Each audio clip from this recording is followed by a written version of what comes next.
Assalamualaikum warahmatullahi wabarakatuh. Nama saya Muhammad Rafi Amrullah dengan NIM 6670220119, kelas 4A mahasiswa ilmu pemerintahan. Di sini saya akan menjelaskan mengenai perbandingan antara negara Australia dengan Jepang. Nah, saya akan menjelaskan mengenai eh, perbandingan sistem pemerintahannya dulu nih antara Australia dengan Jepang ya, di mana perbandingan sistem pemerintahan antara uh, Australia dan juga Jepang itu memberikan gambaran tentang bagaimana kedua negara tersebut tuh mengatur kekuasaan politik gitu, terus juga struktur pemerintahannya dan prinsip-prinsip yang mendasarinya gitu. Nah, meskipun keduanya adalah negara demokratis yang maju gitu, nah tapi tetap terdapat perbedaan yang signifikan gitu dalam hal sejarah, struktur politik, terus juga budaya politik gitu. Nah, saya akan menjelaskan mengenai perbandingan yang lebih dalam gitu di antara kedua negara ini gitu. Nah, dari Australia di mana ada sejarah politik ya. Nah, Australia sendiri adalah monarki konstitusional gitu dengan sistem parlementer gitu. Nah, negara ini tuh memiliki sejarah politik yang uh, kuat gitu sebagai bekas koloni Inggris gitu. Nah, konstitusi Australia ini disahkan pada tahun 1901 gitu dan menetapkan Australia ini sebagai negara federal gitu dengan pemerintahan yang sentral gitu dan pemerintahan negara bagian. Nah, eh, Australia sendiri adalah anggota Persemakmuran Bangsa-Bangsa gitu atau PBB dan menganut eh, sistem Westminster gitu, Westminster ya. Nah, hal itu tuh mengacu pada sistem pemerintahan parlementer Inggris gitu dan hal ini tuh mencakup pemisahan kekuasaan gitu antara eksekutif, legislatif dan juga yudikatif gitu. Nah, selanjutnya ada struktur pemerintahan ya, di mana pemerintahan Australia ini terdiri dari 3 tingkat gitu. Yang pertama ada federal, terus juga negara bagian dan lokal gitu. Nah, di tingkat federal, parlemen Australia ini memiliki 2 majelis gitu, yaitu Dewan Perwakilan Rakyat gitu atau House of Representative dan Senat gitu. Nah, Perdana Menteri itu adalah kepala pemerintahan gitu, sementara gubernur itu adalah jenderal kepala negara gitu. Nah, di tingkat negara bagian, nah masing-masing itu memiliki parlemen sendiri gitu yang bertanggung jawab gitu atas sebagian besar kebijakan domestik gitu. Nah, eh, pemerintah lokal itu mengurus masalah lokal seperti infrastruktur, pendidikan dan juga kesehatan gitu. Nah, yang selanjutnya ada prinsip-prinsip politik ya, di mana Australia ini mengamalkan prinsip-prinsip demokrasi seperti demokrasi representatif gitu dengan uh, pilihan umum yang diadakan secara teratur gitu dan memilih perwakilan di parlemen gitu. Nah, negara ini juga memegang prinsip supremasi hukum gitu dengan yudikatif independen gitu yang bertugas menafsirkan dan menegakkan hukum gitu sesuai dengan konstitusi. Nah, yang selanjutnya ada budaya politik ya, di mana Australia ini memiliki budaya politik yang terbuka gitu dan inklusif gitu dengan partisipasi politik yang tinggi gitu. Nah, partai politik utama itu adalah Partai Buruh Australia dan koalisi liberal nasional gitu. Nah, masyarakat Australia sendiri cenderung memegang nilai-nilai gitu seperti keadilan, kesetaraan dan juga uh, pluralisme gitu. Nah, serta menghargai kebebasan berpendapat dan hak asasi manusia gitu. Nah, selanjutnya saya akan menjelaskan negara Jepang ya. Yang pertama tuh ada sejarah politik ya, di mana Jepang ini adalah monarki konstitusional gitu dengan sistem parlementer yang diatur oleh konstitusi Jepang gitu yang diadopsi pada tahun 1947 gitu. Nah, konstitusi ini tuh disusun di bawah uh, pendudukan Amerika gitu setelah Perang Dunia II gitu dan memperkenalkan prinsip-prinsip uh, demokrasi gitu dan hak asasi manusia gitu. Nah, di Jepang sendiri memiliki sejarah politik yang kompleks gitu dengan masa kekuasaan kekaisaran yang lama gitu dan ya modernisasi gitu yang cepat pada akhir abad ke-19 dan awal abad ke-20 gitu. Nah, yang selanjutnya ada struktur pemerintahan yang dimana pemerintah Jepang ini terdiri dari 3 cabang ya, yaitu ada eksekutif, legislatif, dan juga yudikatif gitu.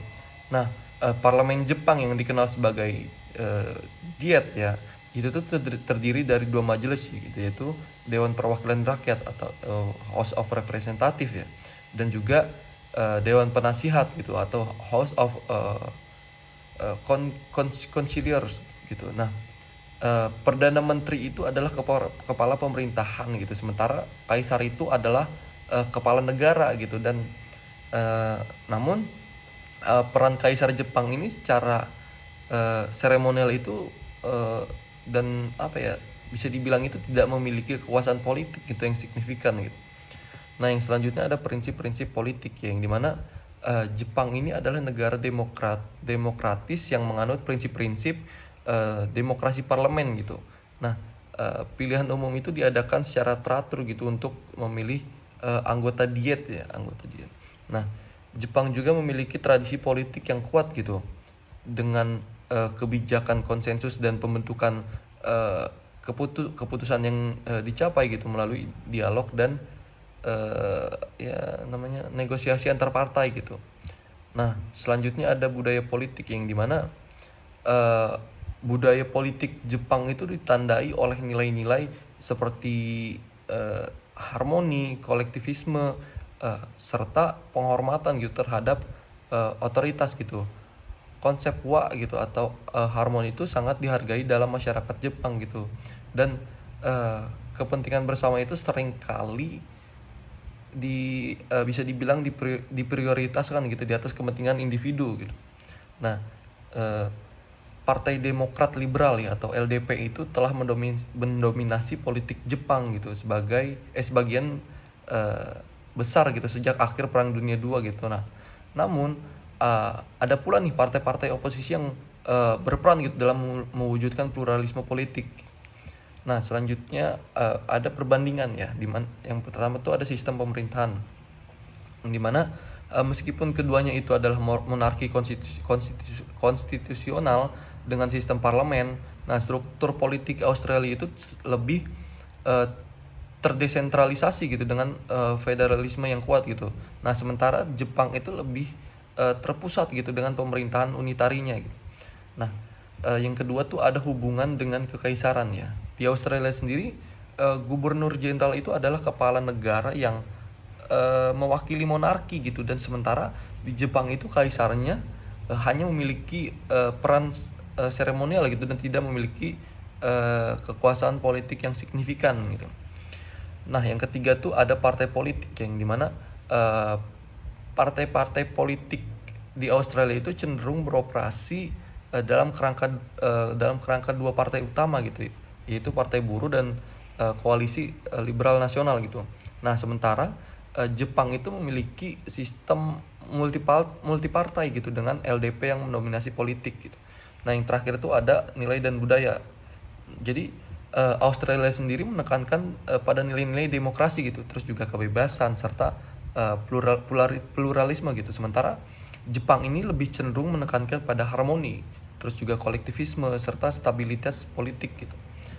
Nah, yang selanjutnya perbandingan sistem kepartaian antara Australia dan Jepang gitu. Nah, perbandingan sistem kepartaian antara Australia dan Jepang itu menyoroti perbedaan dalam struktur politik, terus juga peran partai politik, budaya politik, dan juga pengaruhnya gitu dalam proses politik kedua negara gitu. Nah, meskipun keduanya adalah demokrasi maju gitu dengan sistem multipartai, nah terdapat perbedaan yang signifikan gitu dalam cara partai-partai ini beroperasi gitu. Nah, hubungan antara partai dan pemilih, terus juga serta dampaknya terhadap pembuatan keputusan politik gitu. Nah, saya akan menjelaskan lebih dalam gitu perbandingan antara kedua negara ini gitu. Nah, yang pertama Australia, di mana ada sistem partai politiknya ya. Nah, Australia sendiri memiliki sistem multipartai gitu dengan dua partai utama yang mendominasi gitu, yaitu Partai Buruh Australia dan juga Koalisi Liberal Nasional gitu. Nah, partai-partai lainnya seperti Partai Hijau, terus juga Partai Australia Satu, nah itu juga memiliki peran gitu dalam politik di Australia gitu. Nah, meskipun dalam skala yang lebih kecil gitu ya. Nah, pemilihan umum di Australia ini diadakan secara teratur juga gitu dengan sistem preferensi digunakan dalam pemilihan anggota parlemen gitu. Nah, hal ini yang memungkinkan partai-partai kecil itu untuk memperoleh kursi gitu di parlemen meskipun tidak memenangkan mayoritas suara gitu. Nah, yang selanjutnya ada partai-partai politik ya, yang dimana partai-partai politik di Australia ini memainkan peran gitu yang signifikan dalam pengambilan keputusan gitu, dan juga merumuskan kebijakan gitu. Nah, kedua partai utama ini memiliki struktur organisasi yang kuat gitu, termasuk partai politik di tingkat federal gitu, terus juga negara bagian dan lokal gitu. Nah, Partai Buruh gitu dan Koalisi Liberal Nasional itu memiliki pandangan yang berbeda gitu dalam hal kebijakan ekonomi, terus juga sosial dan juga lingkungan gitu. Nah, mereka itu berkompetisi untuk mendapatkan dukungan gitu dari pemilih gitu, dan berusaha untuk membentuk pemerintahan gitu atau menjadi partai oposisi gitu. Nah, yang selanjutnya ada budaya politik yang dimana budaya politik di Australia itu ditandai oleh debat terbuka gitu. Nah, partisipasi publik yang tinggi, terus juga kebebasan berpendapat gitu. Nah, terus partai-partai politik ini bersaing gitu dalam pemilihan umum dan debat publik gitu untuk mendapatkan dukungan dari pemilih gitu. Nah, nilai-nilai seperti pluralisme, kebebasan berpendapat, dan pertukaran ide-ide itu menjadi bagian integral gitu dan budaya politik Australia gitu. Nah, diskusi secara terbuka dan beragam itu sangat-sangat dihargai ya, dan partai politik itu diharapkan untuk berinteraksi gitu dengan pemilih secara langsung gitu. Nah, sementara itu di Jepang sistem partai politiknya itu, nah Jepang itu memiliki sistem multipartai yang beragam gitu dengan beberapa partai yang bisa dibilang bersaing gitu untuk mendapatkan dukungan dari pemilih. Ada Partai Demokrat Liberal, terus yang telah mendominasi politik Jepang gitu sebagian besar sejak akhir Perang Dunia II. Nah, selain LDP, terdapat partai-partai seperti Partai Demokrat, terus juga Partai Komeito, dan juga Partai Komunis Jepang gitu yang memiliki representasi di Diet Jepang gitu atau parlemennya.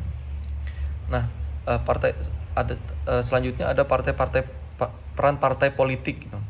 Nah, partai-partai politik di Jepang ini memainkan peran penting gitu dalam pembuatan keputusan politik tuh. Nah, namun hubungan antara partai politik dan pemilih itu seringkali lebih longgar gitu daripada di Australia gitu. Nah, dalam beberapa kasus itu loyalitas pemilih terhadap partai itu cenderung bisa dibilang kurang kuat gitu ya. Nah, LDP sendiri itu telah memegang kekuasaan mayoritas gitu dalam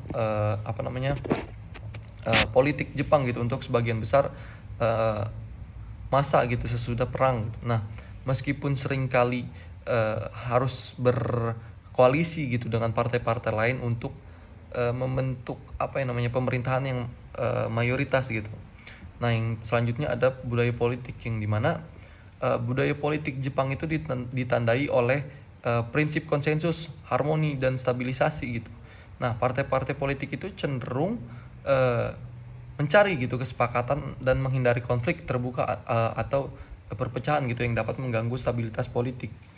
Nah, tradisi politik Jepang juga mencakup peran birokrasi yang kuat gitu dalam proses pengambilan keputusan gitu, dimana para pejabat publik dan politisi ini sering bekerja sama gitu dalam proses pembuatan kebijakan. Nah, selanjutnya perbandingan ya.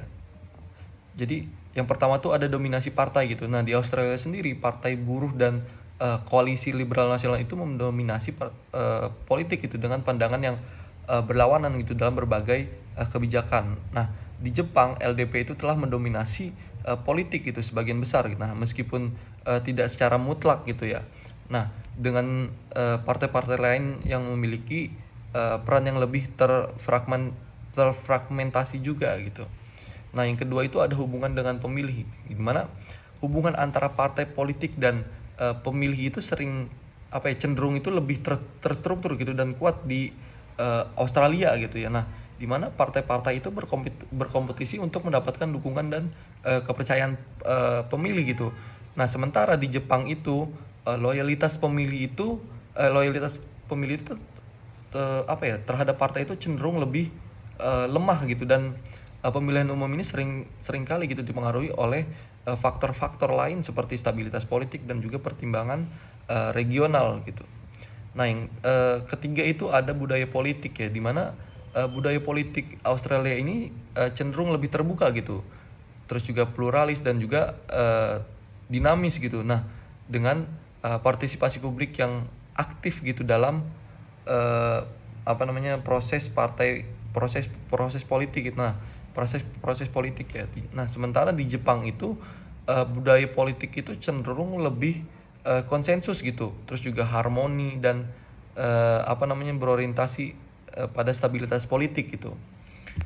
Nah, yang selanjutnya ada perbandingan sosial budaya antara Australia dan Jepang gitu. Nah, perbandingan sosial budaya antara Australia dan Jepang ini mencakup berbagai aspek kehidupan sehari-hari gitu, terus juga tradisi, nilai-nilai dan juga norma sosial gitu. Nah, dan pola perilaku yang tercermin dalam masyarakat di kedua negara tersebut gitu. Nah, meskipun keduanya ini bisa dibilang merupakan negara yang maju gitu dengan tingkat kehidupan yang tinggi, terdapat perbedaan yang signifikan gitu dalam budaya, tradisi dan juga nilai-nilai yang mempengaruhi cara orang hidup, terus juga berinteraksi dan beradaptasi dalam masyarakat gitu. Nah, saya akan menjelaskan lebih dalam lagi gitu mengenai perbandingan sosial budaya antara Jepang dan Australia ini. Nah, yang pertama tuh ada nilai-nilai dan norma sosial gitu. Nah, di Australia itu dikenal dengan budaya yang santai, terbuka, terus juga inklusif gitu. Nah, nilai-nilai seperti kesetaraan, pluralisme, kebebasan, dan juga toleransi itu sangat-sangat dihargai tinggi gitu dalam masyarakat Australia gitu. Nah, konsep fair go itu atau kesempatan yang adil itu adalah nilai yang eh, penting gitu dalam budaya Australia gitu, yang menekankan pada kesetaraan kesempatan dan perlakuan yang adil gitu bagi semua individu terlepas ya dari latar belakang mereka lah gitu. Nah, masyarakat Australia sendiri cenderung menghargai independensi, kebebasan berpendapat dan juga sikap pragmatis dalam menyelesaikan masalah. Nah, sementara di Jepang itu ada yang namanya konsep wa ya atau harmoni. Nah, hal itu tuh merupakan nilai yang sangat dihargai gitu. Nah, yang menekankan pada pentingnya menjaga stabilitas sosial, terus juga menghormati otoritas dan juga menciptakan harmoni dalam hubungan antar individu gitu. Nah, norma-norma sosial yang kuat seperti kerendahan hati, kesopanan dan juga eh, penghormatan terhadap orang tua dan otoritas itu berperan penting gitu dalam kehidupan sehari-hari di Jepang gitu. Nah, sosial Jepang itu sosial Jepang itu seringkali terdapat perbedaan antara ekspresi publik dan juga perasaan sejati individu gitu. Nah, yang selanjutnya ada interaksi sosial dan etiket gitu, dimana di Australia ini budaya Australia itu cenderung lebih uh, santai gitu dalam interaksi sosial dengan pendekatan yang lebih langsung dan informal gitu dalam berkomunikasi gitu. Mate ya atau dalam bahasa Indonesianya adalah teman, itu adalah istilah umum gitu yang digunakan untuk merujuk kepada orang lain secara akrab gitu. Nah, meskipun ada etiket sosial tertentu, nah Australia ini cenderung memiliki toleransi yang tinggi gitu terhadap perbedaan individu dan gaya hidup yang beragam gitu. Nah, sementara di Jepang itu etiket sosial dan tata krama itu sangat penting gitu dalam interaksi sosial. Nah, penghormatan terhadap orang tua, atasan dan otoritas itu menjadi bagian integral dari budaya Jepang. Nah, norma-norma etiket seperti menundukkan kepala gitu, terus juga menggunakan bahasa yang sopan gitu atau keigo, dan juga memberikan perhatian terhadap perasaan orang lain itu sangat ditekankan dalam masyarakat Jepang ya gitu. Nah, yang selanjutnya ada tradisi dan festival ya, dimana di Australia ini memiliki berbagai tradisi gitu dan festival yang mencerminkan keragaman budaya dan sejarah negara tersebut gitu. Contohnya termasuk Hari Australia, Natal, Paskah, dan juga festival budaya yang merayakan warisan penduduk asli gitu dan imigran yang beragam gitu. Nah, olahraga terutama sepak bola Aussie Rules itu, terus juga kriket dan rugby itu memiliki tempat yang istimewa gitu dalam budaya Australia gitu. Dengan banyaknya penggemar dan turnamen yang diselenggarakan secara rutin gitu di sana. Nah, di Jepang sendiri memiliki tradisi dan festival yang kaya gitu, yang mencerminkan warisan budaya yang panjang gitu. Contohnya festival tradisional Jepang gitu, termasuk Obon, terus juga Shogatsu atau tahun baru Jepang ya gitu, Hanami atau piknik bunga sakura lah gitu, dan Matsuri gitu atau festival lokal gitu. Nah, budaya pop Jepang seperti anime, terus juga manga dan J-pop, terus itu tuh memiliki pengaruh yang besar gitu dalam budaya populer global, dan menjadi bagian dalam kehidupan sehari-hari gitu di masyarakat Jepang ini. Nah, yang apa ya? Mungkin cukup sekian penjelasan dari saya mengenai perbandingan antara negara Australia dan Jepang gitu. Kurang lebihnya mohon maaf. Wabillahi taufik walhidayah. Wassalamualaikum warahmatullahi wabarakatuh.